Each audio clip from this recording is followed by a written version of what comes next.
欢迎收看关键时刻，我是张老和。当川普宣布中东的12日战争结束之后，确立一件事情：美国胜利，中国破产。为什么？你看到，当 B2 飞出来，当炸弹一丢下去，他停战了，而且川普要的东西他全部都拿到了，美股涨了。台股涨了，虚拟币涨了，甚至油价也跌了。川普用一集告诉世界谁才是老大，而对比起来，这些邪恶的轴心国简直是瑟瑟发抖。你看到，这是韩国的中央日报他们报道，他说美国动用钻地弹轰炸伊朗的地下核设施，金正恩面临恐惧。为什么要面临恐惧？当今天伊朗在被轰炸的时候，中国跟俄国没有人完全帮忙他。那今天如果换成是北韩的话，你难道不会怕吗？尤其这个情况是什么？我刚刚讲，这叫美国胜利，中国破产。这个破产指的就是这个叫做信任的危机。今天中国完完全全被看破了手脚。当伊朗选择投降之后，全世界都知道谁才是这个世界老大。好，我们现在介绍今天的来宾。第一位，时事评论员张宇轩，大家好；资深媒体人姚慧珍，大家好；资深社会记者王瑞德，大家好；资深社会记者林玉峰，大家好。好，最后一位是政经评论家吴家龙，大家好。宇轩，我刚特别提喽 ，B2 飞了出来，炸弹丢了下去，战争就结束了。这结束之后代表什么？川普什么东西都拿到了。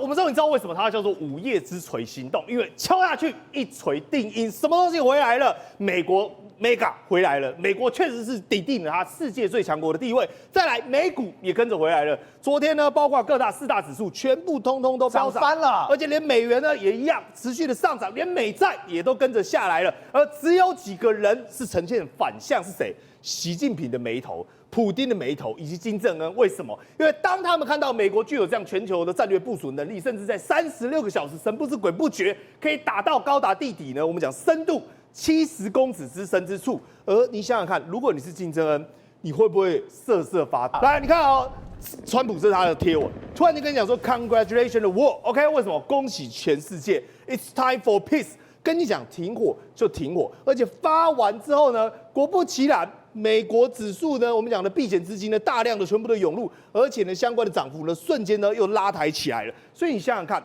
这是什么？这是美元。前一阵子我们是不是看它一直往下，一直往下，一直往下？对。结果呢，昨天之后呢，开始来包括道琼、包括 S&P、包括纳斯达克以及美元，全部都应声。有没有看哦？盘中的时候还一度是什么下跌哦？最后呢，川普一声令下，一锤定音，跟你讲说战争结束了。这些飞弹，我们投下了 GBU-57，终结这场战争。然后以一的冲突就这样到此戛然为止就结束了，然后全部都涨了起来，连我们台股也喷起来了。所以你看哦，当伊朗哦，他昨天突然做一个动作，很神奇哦。他说我要让你美国尝到我们讲的复仇能力。然后你看哦，人开始发射飞弹了，开始在打击了，一发一发的往天空去发，总共发射12发飞弹。来，就要打哪里？打乌代德，就是卡达的乌代德基地。川普前一阵子去的，就请问一下赵和啊，最后面有没有打到任何一架战机？有没有伤到任何一个人？没有。你知道为什么没有吗？我没有看过有人这样打的哦。伊朗要复仇前，对不对？对。他发文，他甚至还公告说，美国在几分钟后准备接受我血腥般的复仇啊！哪有人这样子啊？讲完之后，他已经喊完了，然后才打飞弹。对，那你是美国的话，你这时候不是把所有的国防设备就赶快全部都启动吗？对不对？所以你看哦，甚至然后反向的伊朗这边，我们讲6个机场也被以色列打，照你知道干嘛吗？被收买啊啦，就是用我今嘛戏哦被搬刷嘛。他为什么一定要演这一出？所以你一直说他在最后时刻，当川普要一锤定音说不要打了。我赶快能打多少是多少，小打小闹都没关系。来，我跟你讲，为什么伊朗一定要演这出戏？伊朗袭击卡达的美军基地，是伊朗伊斯兰革命卫队对于美国上周袭击我们3个核设施成功哦，他定调叫做成功的回应。然后，川普以恳求的方式要求以色列跟伊朗跟以色列停火。对，你知道他跟国内的人讲什么吗？美国被我们打怕了啦。是因为他现在被我们打怕了，我们攻击他了，所以他才要求跟我们和平嘛。他说什么？是川普恳求的方式。对啦，拜托不要打。他有台阶下嘛？那川普在不在乎这些？不在乎嘛。川普说什么？伊朗跟以色列同时找上我说要和平嘛，我知道现在就是时机了嘛。OK， 愿上帝保佑你们2个未来都是无限光明、充满希望跟承诺的。所以川普讲这段话什么？他也有面子嘛？那以色列有没有？也有啊，核设施都炸了啊，没有美国的话怎么办？所以你看哦。回到6月20号，你会发现哦，这个情况很奇怪。6·24号明明伊朗的驻华使馆哦，还跟你讲熊熊圣火，降妖除魔，分夷残躯，环视太平。是啊，你下面都没爬掉，你是的，对不对？他不是什么都没达到吗？他跟你讲了这边，然后你看，确实哦，有像卡达美军基地这个的画面都有被拍摄到哦。但是更可怕的不是他发射飞弹的画面，是什么？你知道卡达空军基地？你知道那时候有人在录影哦，奇怪，为什么照了？他们怎么知道要录影啊？美国这些在当地的阿兵哥怎么会知道说有飞弹要打来？不是袭击，都是无声无息才算奇袭吗？那因为他有发文嘛，所以大家有讲好，知道了，知道你要丢过来，所以大家都 stand by 好了。你有没有玩过抛接球啊？我球说赵娥，我要丢过去喽，准备喽，丢喽，我接啊，对，然后就有人在那边录影，然后录影之后呢，你看啊，就这样一发一发，全部都被他拦截下来。拦截下来之后，美军机这边，我军威5月11发都被他拦截掉了，另外一发可能是没有命中，对不对？然后你看哦，你仔细看。川普还说：“我要感谢伊朗哦，给予我们事前通知。哪有人这样打架的啦？然后呢，死的没有人上身，也没有人伤亡。然后你看啊，这是他们的美军基地，对，部署图，对，原本应该有40架飞机在里面，对，就你知道，当这个我们讲伊朗发射的时候，只剩几架，你知道吗？剩3架。你看，来，我们看到这个，这是原本哦，密密麻麻的都是飞机，结果呢，你看到这个地方。”飞机都不见了，对，然后哪有人移得这么快的？美国说打这里，打这里，没东西，放心打啊，不会擦枪走火，不会出事，然后就把它拦截下来。那你看哦，连健身房都是平常健身房哦，满满的人满为患。结果当天呢，他们去看健身房哦，根本就没有几个消。你说这个时间，原本哦，你看到蓝色这人都很多，到这个红色要打的时间。哪有知道的这么彻底的？各位，空的，好不好？空的，没有谋狼，就瞬间少一根。然后打完之后，大家说：“哎，回去运动，回去运动。”然后回去就回去了，去卧推，继续深蹲。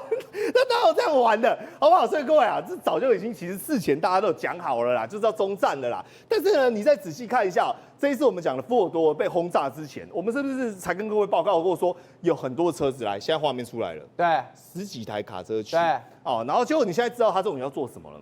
因为它的目的就是为了要防止人员地面部队的突入，就是说我今天可以防止空袭没有错，但是你如果地面部队呢要突入的话呢，我人呢很难去防守，你可能会有一些萨摩尔来这边，我们都会渗透，所以他就先把这些入口处都用土石给掩埋掉。你说像是这个洞、这个洞、这个洞，如果今天美国没有要参战的情况下。我至少把我的土都全部把它堆得满满，我不让你有地面突袭的机会。对，他就是20号的时候做这件事情，所以后来美国呢才会我们讲的发了狠，你把洞堵住没有关系嘛，我们用这个掩体炸弹、钻地炸弹，我照样是可以深入到里面。所以我们是不是有讲通风口以及相关的一些输送道，代表说他要把整个建筑物，因为一旦爆炸之后，它会整个掩埋在下面。好，即便他说，哎呀，我的建筑物主体啊，我的浓缩铀已经转移了，或者是说没有被受损害啊，很多讲法。但重点是什么？这个地方基本上已经瘫痪了，所以美国已经成功的把这个地方，也就是以色列最担忧的东西给瘫痪了嘛。但是你想想看，赵和啊，为什么我们说看到这些中国跟俄罗斯还有我们讲的北韩，绝对瑟瑟发抖。第一个，这36小时，我请问一下，以 B2 它的隐形能力跟它飞的高度，中国有掌握吗？没有。北斗卫星有吗？都没有啊。那俄罗斯也没有啊。你看B52，对不对？这都是它轰炸梯队航程超过8800英里，而且它还可以空中加油，对不对 ？B1B 它的枪骑士，我们讲的 B2，还有未来即将有200架的 B21 Raider， 而且各位你不要忘记了，它除了说用这种轰炸的方式之外，它还有核潜舰。我们看到是不是这一次在发挥的所谓战斧的打击能力？它还有航母的梯队，还有驱逐舰的相关的改装，甚至呢远程的洲际导弹的部署呢，它也是遍布全世界，包括它的高音45弹。所以你想想看，在这个情况之下，等于说整个世界的角落。如果再配合所谓的我们讲的低轨卫星 Elon Musk 的，我们讲 Starlink 对不对？那你请问一下，你哪一个地方你能躲过他的追击？所以你看当普丁去会见这个伊朗外长的时候，他说俄罗斯人愿意为伊朗人民提供协助，对伊朗的侵略呢毫无理由，他这样谴责对不对？对。但你知道他转过身还跟你讲什么？他讲什么？他说我完全没有提供任何伊朗相关的军事帮助跟协助。他说他只是口头啦，完全不敢帮了。对，他就说实际上提供的 offer 都没有嘛，对不对？那你看，你想想对习近平来讲，美国动用钻地弹轰炸伊朗地下设施，金正恩面临恐惧，包括这个我们讲的南韩的日报都已经写到相当的文章。而且我觉得习近平超害怕，为什么？之前川普在第一任的时候，他有说，如果你敢犯台话，我真的会轰北京。结果怎么样？你真的敢轰对啊敢真的乱轰一通的。对啊，各位还记不记得那句话？他说：“你对台湾轰炸的话，我就会去轰炸北京。”那时候大家都当一个玩笑话。可你想想看，为什么美元、为什么美债，包括我们讲的美股，全部都三大指数以及相关的货币以及相关的债券全部都飙升？因为美国已经验证了谁才是世界的老大哥。不是，川普已经向全世界证明一件事情，什么？现在我全球的打击能力，你们不要一个想要跑。因为什么？这一次我们一直讲。B2一出，炸弹一丢，全世界都惊呆了。我先讲 B2真的是美国的黑科技，够凶了。是我们一查才发现，哇，更不得了。他为了要精准打击这件事情哦，连飞官要吃什么，包括火鸡三明治，你不能加 cheese 的。是，大家这一次出来，真的发现快很准，而且越来越多人去想说，这到底。整个这个 B2的飞行员，包括这整个任务的这个出航当中最困难的或最关键是什么？然后里面相关的讯息一曝光。那你刚刚讲到一个，就是说怎么他们会连吃什么都要训练，都要管。对，你知道吗？他们说这个目前为止可以飞 B2的这个飞行员大概只有500名，而每一年去空军，去他们美国这个空军参加相关训练的，每一年毕业的只有16名，所以可以都是佼佼者中的佼佼者。那这个曾经一个退役的这个飞官啊 ，B2的飞官啊，他就直接讲这个巴圣姆，他就说在这么那个长程的一个航行当中，因为飞来飞去大概40小时，如果这样子的一个执行勤务的状况之下，他说大家就想说，吃东西好像很简单，吃东西对我们来讲是大问题呀。如果你吃的东西让你的身体不舒服，或是让你想要上厕所的话，就会增加执勤上的一个困难度。所以他个人来讲，他说他的吃呢，就是他的一个鸡肉三明治，但是绝对不能加 cheese。就怕那个 cheese 可能让你的身体不舒服，不舒服之后，你也知道他们不是像我们还有一个厕所一个马桶，没有，他们上厕所其实是在后面一个小小的一个化学装置的东西，所以他们就说这个 B2的一个相关的飞行员所训练的，包括你要吃什么容易睡，包括你怎么样维持你的清醒，包括你如何可以维持你的整个在这个30-40个小时里面飞行状况里面，你的身心灵达到一个平衡状态，同时还要执行勤务，事实上都是要经过非常严格的一个缜密训练。这也难怪路透还特别专题报道这件事情。他说，这一次的 B2 飞行员在执行跨洲际的奔袭前，最重要的是什么？要接受严格的营养学教育，太细了吧？学习如何通过吃来对抗极度疲劳跟生理的极限。而且很有趣的就是，因为你这样长程飞行30-40个小时，你除了中餐正餐要吃之外，你这个餐点在这个下午一刻是不是也会嘴馋，会想睡觉？但是你又不能吃太饱，因为到时候你血糖飙高，血糖飙高其实在你飞行上是有点危险。所以呢，他说什么？他们会吃个葵花籽啊，可以归忌啦，只差一壶茶，你知道吗？他连火鸡三明治不能加 cheese， 然后平常饿的时候只能吃。嗑这葵花籽，只能能够系腰这样子。是，所以就知道，就是说他们连不加 cheese， 或者是说你中间休息的时间的时候，你可能嗑一个葵花籽，这些这么细节的东西，事实上他们都非常讲究。还有就是说，因为他们是2个人一组嘛，在一个飞机上，所以他就会轮流要休息，包括在驾驶座的后面会有一个小空间，可以提供另外一个飞行员在这个帆布上休息。然后呢，还有什么？还有微波炉，还有一些临时的一个储存物但是我们刚刚就提到，事实上他们会尽量让你的食物简单，最重要一件事情是不会引起你身体太多的反应，比如说什么过敏啦、拉肚子之类的。所以呢，就是麦片、牛奶跟三明治，大概其实就是这样的一个状况。那呢，他就说，在整个飞行的状态里面，其实最困难的就是什么？就是如果说你一个完全不加油的情况之下，是可以飞1.1万公里的一个航程，但是事实上你不可能真的等到没油嘛，所以他们其实中间要有非常多次的一个加油状况。这个其实很恐怖他就说，事实上那个加油机是在你的这个飞机机后面的一个大概驾驶舱后面5公尺的一个地方他说，飞行员你在开飞机的当下，你完全是看不到加油管的对接过程，所以你只能依赖加油机上的灯光讯号跟平日牢记的一个参考点，然后来进行。等于是摸黑的状况，在时速560英里的情况之下完成对接，只靠2件事情，一个就是你仪表板上的那个信号，第2件事情就是你的熟悉度，所以真的很可怕，你知道吗？他就在讲在进入这个敌军的一个领空的过程当中，肾上激素会让你撑下去，但是你知道，你弄回来，你整个完成勤务之后，你会松懈，对不对？对。但你不能松懈，因为你还要飞回去，还有很远，你要飞很久，所以你还要再完成一次刚讲的。我还要刚讲那个困难度的加油。对，我都炸完了，我的任务成功了。对，你还要对接所有，而且他们就说 B2其实就是这样，就是一个飞机只有2个人，就是你跟你的另外一个飞行员2个人就是一个生命共同体。你跟 B52不一样 ，B52它有5组的机组人员，2名飞行员、2名导航员跟一个电子机，所以你知道这个 B52等于是说你的可以帮你一起辅助看状况的人相对来讲比较多，所以 B2这个真的是很困难，它是一个集中力、注意力跟你的精力、持久力的一个挑战哦。然后他们在讲啊，他们这个一次的那个飞行任务至少都是30小时哦，那多的话更不用说，刚刚提到的能40几个小时都有。是刚那个宇轩有特别提到一锤定音哦，这个让人家觉得午夜重锤这个计划是由最重要2个人嘛，就国防部长以及美国这一次的参谋联席会的主席哦，也就是凯恩出来主持。那事实上凯恩这个其实他是文官，而且我们一路这样看下来哦，赫格塞斯哦，他在国防部记者会哦，我想说他应该会讲的漏漏的，没有，他讲没多久之后就交给凯恩，凯恩之后全部人都傻眼了，想说他讲话也太沉稳了。重点是什么？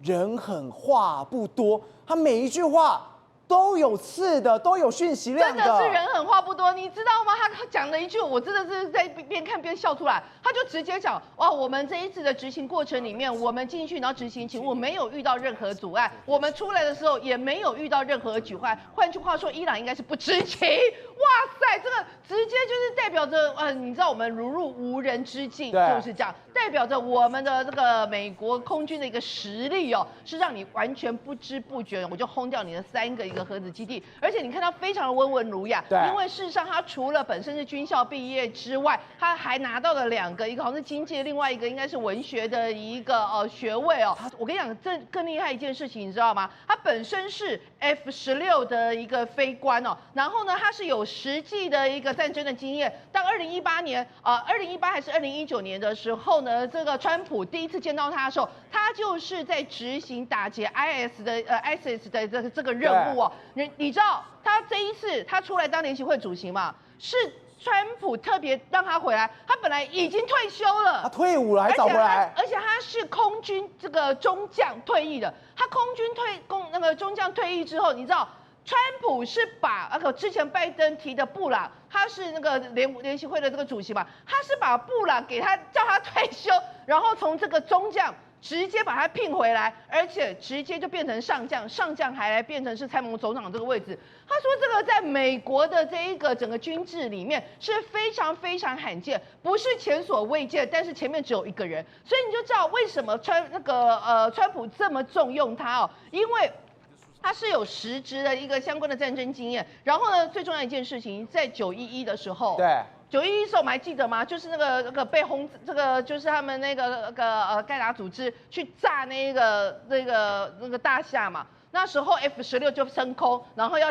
进行那个相关要不要把敌机给射下来那个任务。对，那个飞机是这个美国载满着美国的民航美国人的民航机，它是这2架飞机里面的其中一个，而且就是你要知道。他的那个，你不把它打下来的话，美国会遭逢更大的灾难。但是你把它打下来的话，里面载的全部都是你美国人。在这样子的一个情况之下，凯恩可以执行任务，而且他的身心状况到现在就还可以，你就知道他的心理素质有多强。然后最后一件事情是，大家会说，那也许是他特别挺川普啊，所以才特意用他。没有，他从来没有去讲过 Make America Great Again。所以你就知道，他是一个政治不沾锅。是，而且最重要一件事情是，他就是一个忠于美国的一个军人，但他对政治是保持距离。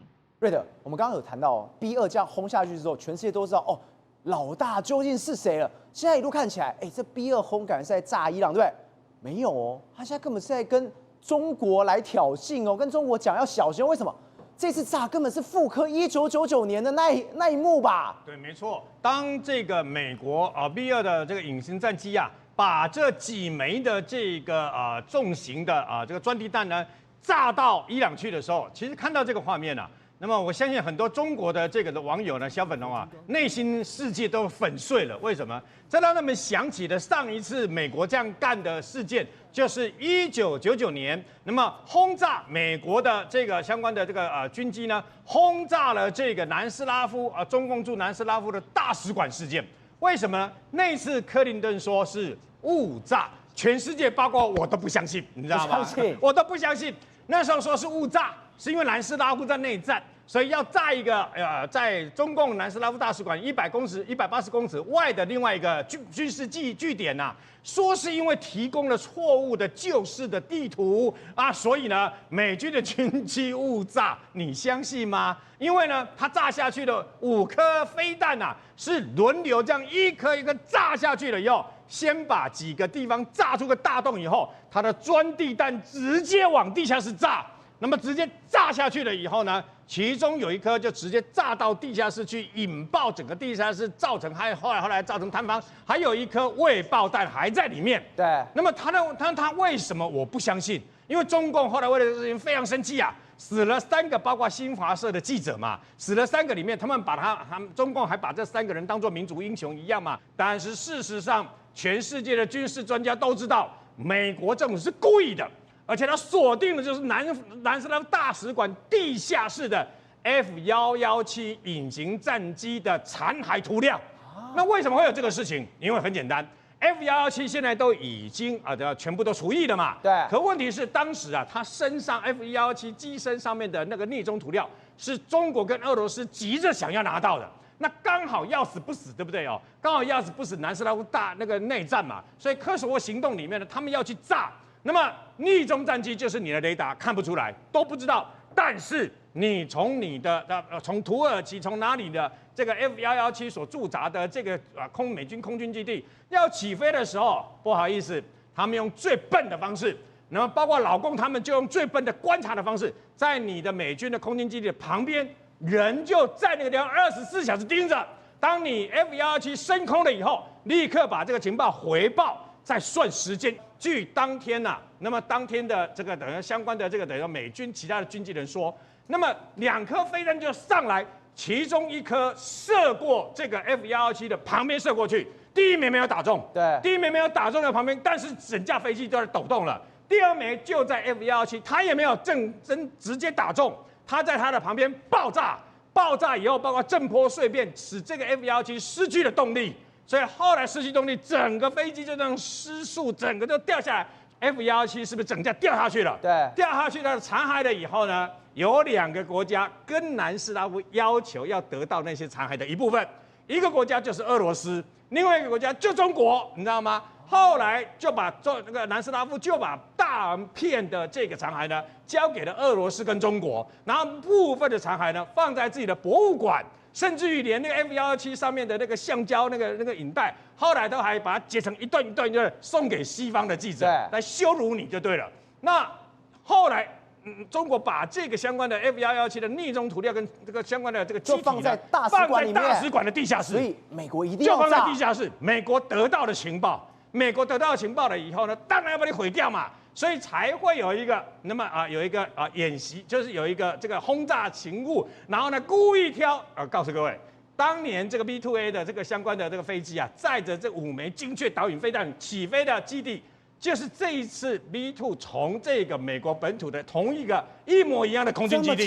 然后呢飞了15个小时，空中加油了一次，然后飞进来了以后。挑中这个南斯拉夫大使馆，就分别把这5枚飞弹直接炸下去啊！所以你就知道，那这件事情造成，因为当年造成这个等于说啊，那么全世界尤其是中国很大的一个震撼呐。所以当中国的这个民众看到他要去炸伊朗的时候，心里面当然就是非常的愤慨不已了。夏龙，这样一路听下来，12日战争，川普一句话，好，不要打了，都结束。之前不是说什么要暗杀哈米尼吗？不是要推翻神权政府吗？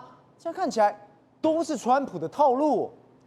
这个政权更迭这个幻化呢，现在有新的考虑。我们现在看一下，美国把那个伊拉克的海珊政权搞掉了，对，成立新的政权。可是新的政权不一定有足够的治理能力，不见得罩得住。就是说，他要改变的是伊朗的路线，而不是政权本身。你可以继续执政，但是你要开始走亲美路线，你不要去威胁以色列，不要威胁美国，不要去搞很多支持很多恐怖分子那些当小弟，就是这样嘛。路线要改，但是人可以让你继续做。这可能作为一个谈判条件，就是交换条件什么呢？你不要去封锁荷姆斯海峡，我不搞政权更迭，说不定可以谈啊。